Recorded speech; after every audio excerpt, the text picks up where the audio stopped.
Hi అండి, నమస్తే. కవిత వంటగదిలోకి అందరికీ స్వాగతం. ఈరోజు మన స్పెషల్ రెసిపీ వచ్చేసి ఆల్మోస్ట్ అందరూ ఇష్టంగా తినే కలాకండ్ని మనం ఇంట్లోనే ఈజీ ప్రాసెస్లో ఎలా ప్రిపేర్ చేయాలో చూద్దాం.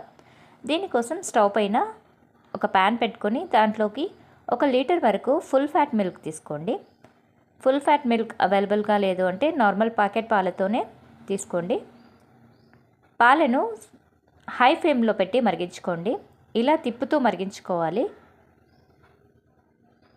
కంటిన్యూస్గా తిప్పుతూ ఉండాలండి. మధ్యలో ఆపితే పాలు కింద మాడిపోయే అవకాశం ఉంటుంది.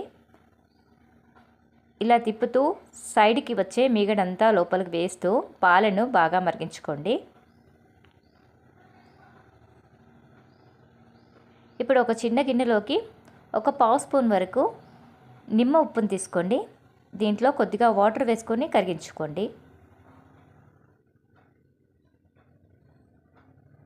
ఇప్పుడు పాలు ఈ విధంగా సగం వరకు అయినప్పుడు ఇప్పుడు దీంట్లోకి మనం ఇందాక మిక్స్ చేసుకున్న లెమన్ వాటర్ని కొద్దిగా వేసుకుంటూ పాలను విరగొట్టుకోవాలి. ఇలా ఒకేసారి వేయకుండా కొద్దిగా వేస్తూ ఇలా పాలు ఈ విధంగా విరిగిపోతాయి. ఇప్పుడు ఒక గిన్నెకి కొద్దిగా నెయ్యిని అప్లై చేసుకొని రెడీగా పెట్టేసుకోండి. ఇప్పుడు పాలు ఆల్మోస్ట్ దగ్గరికి పడిపోయండి. ఇప్పుడు దీంట్లోకి కొద్దిగా ఇలాచీ పౌడర్, అలాగే ఒక 3-4 టేబుల్ స్పూన్ల వరకు షుగర్ వేసుకోండి. షుగర్ వేసుకొని కూడా ఒకసారి ఈ విధంగా బాగా తిప్పుతూ వాటర్ అంతా ఇనికిపోయి ఈ విధంగా కొద్దిగా దగ్గర అయ్యేంత వరకు పాలను మరిగించుకోండి. ఇప్పుడు దీంట్లోకి ఒక 2 టేబుల్ స్పూన్ల వరకు నెయ్యిని వేసుకోండి.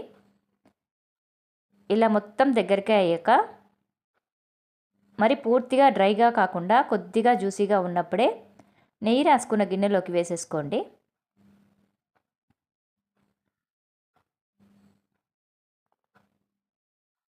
ఈ గిన్నె పెద్దగా అయిందని నేను ఇంకొక చిన్న గిన్నెలోకి ట్రాన్స్ఫర్ చేసుకున్నానండి. ఒక 2 గంటల పాటు అలాగే వదిలేసి ఈ విధంగా డిమోల్డ్ చేసేసేయండి. అంతే అండి, ఎంతో టేస్టీగా ఉండే కలాకండ్ రెడీ అయినట్లే. ఈ వీడియో మీకు యూస్ఫుల్గా ఉంది అనుకుంటే please like, share and subscribe my channel for more videos.